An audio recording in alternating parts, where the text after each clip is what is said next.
Hey guys, welcome back. So as I mentioned in kind of the little introductory video, which I hope that you have watched, I'm going to be doing a series of videos for this week. We were going to be talking about thunderstorms. So today we'll be talking about satellites. Then there'll be another video on radars. Then there'll be another one on thunderstorms. Then another one on lightning. So I'm kind of breaking it up just to kind of help ease uploading and that whole process. So this is going to be a quick video on satellites, and then be sure to look for the other ones because all of those together are going to be making up what we're talking about this week. I will also upload a PowerPoint. It will just be one PowerPoint that carries through all of those topics, so you may want to be looking at that while you're listening to this. And do take notes while you're listening to this as well. I will upload the notes, but sometimes I just kind of have a note within the note to remind me of things to talk to y'all about. So the notes are not actually just comprehensive. So be sure to take notes from what I'm saying as well. And I'll also be updating y'all on tests and how grading is going to be moving forward before tomorrow, which is actually Monday. And one of my dogs is growling, so I hope he doesn't start barking. Anyway, so first, let's talk about satellites. Obviously, y'all have seen satellite imagery on television when you go home and you watch the news and you see pretty pictures of clouds. However, satellites do more than just monitor the weather. They also monitor the climate, which is weather over a very long period of time.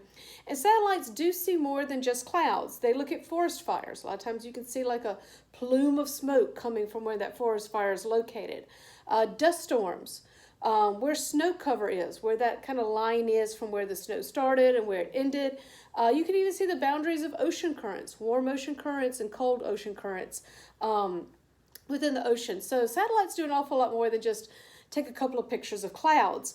People first started looking and thinking about satellites in 1946 with putting cameras up into orbit. However, the technology really didn't exist at the time in order to do that, so the first satellite was not launched until 1960. And its name was TIROS-1, which is spelled TIROS-1, the number 1. However, it only operated for 78 days. So now we look for our satellites to operate at least 10 years. So we've gone a long way from 78 days all the way up to 10 years. Satellites, they operate on two spectrums, two visible spectrums. Well, I guess one visible spectrum and the other spectrum is the infrared spectrum. Visible imagery is what you're going to be seeing when you're going home and you watch the news at night.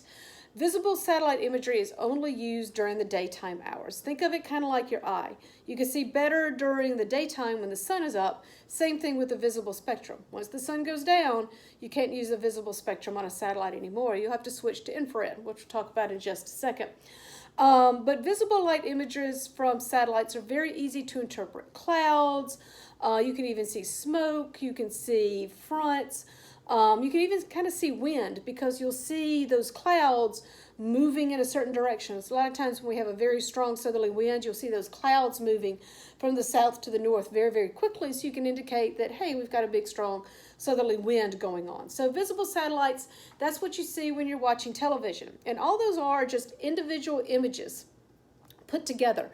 And then you just put them all into motion so it makes one smooth motion. Kind of like animation back in the day when people, before using computers, would draw on paper. And every single different sheet would be like slightly different movement. So when you flip through it, it looked like smooth movement. The other spectrum is called the infrared spectrum. And this is what you use at night because obviously you can't use visible because the sun has set. So this looks a little bit different, and you want to look at your PowerPoint. Instead of being kind of just the traditional satellite imagery, these clouds are more coded by colors. You've got warm reds, you've got cold blues, and that indicates the different colored cloud tops. Blues are higher clouds, reds are lower clouds, and therefore a little bit warmer. So you really use this at night, and also infrared is very useful when it comes to hurricane tracking as well. So as far as the satellites that we actually use, the satellites that we use primarily are called GOES satellite, GOES, and that stands for Geostationary Operational Environmental Satellites. So that's Geostationary Operational environmental satellites. The very first one was launched in 1975. And these orbit at a very, very precise location. They orbit directly above the equator at 22,300 miles above the surface of the Earth. Has to be very, very precise, because what these satellites do is they rotate with the Earth. So let's pretend that this ball is the Earth, and let's pretend that this egg is the satellite. As the Earth rotates, because we know the Earth rotates and spins on its axis, that's what gives us our 24 hours in a day. If it's directly above the equator, it spins as the Earth spins. So it stays over that exact same spot. So as the Earth rotates, the satellite rotates as well. So again, it's 22,300 miles above the surface of the Earth and over the equator. The reason it's over the equator, the Earth is wider at that point, so you can fit more objects in space kind of around that point. Think about it, if you have DirecTV, and the person comes to set up the satellite dish on your house, they're always going to be like, it needs to point southward. If you're in the northern hemisphere, it needs to point southward.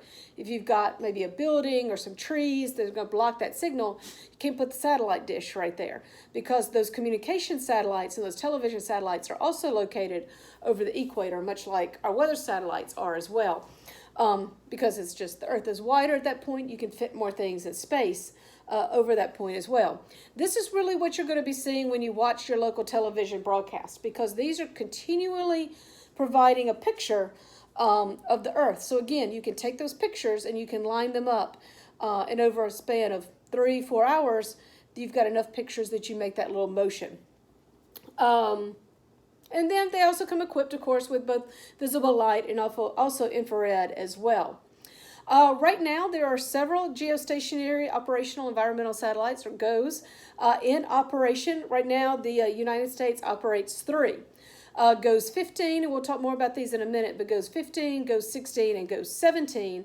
However, GOES 15 has actually been retired, and it is being stored in space in case of an emergency with 16 and 17.